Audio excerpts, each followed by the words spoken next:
বৈষম্য বিরোধী ছাত্র আন্দোলনের সময় সংঘটিত হত্যা, গণহত্যা ও নির্যাতনের জন্য সাবেক প্রধানমন্ত্রী শেখ হাসিনাকে আন্তর্জাতিক অপরাধ আদালত আইসিসিতে বিচারের মুখোমুখি করতে যুক্তরাজ্যের পররাষ্ট্রমন্ত্রী ডেভিড ল্যামিকে চিঠি দিয়েছে যুক্তরাজ্য ভিত্তিক মানবাধিকার সংগঠন জাস্টিস ফর বাংলাদেশ।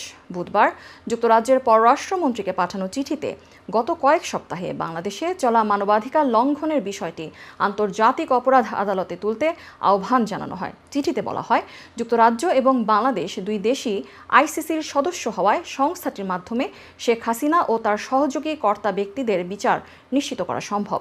সংগঠনটির ৩ সমন্বয়ক আইনজীবী barrister Michael Pollack, amnesty international দক্ষিণ এশিয়ার সাবেক প্রধান আব্বাস ফয়েজ এবং ব্রডকাস্টার ও বাংলাদেশ বিষয়ক রাজনৈতিক বিশ্লেষক আতাউল্লাহ ফারুক জানান, শেখ হাসিনার বিচার কাজ সম্পন্ন হওয়ার আগ পর্যন্ত তাদের এ প্রচেষ্টা অব্যাহত থাকবে।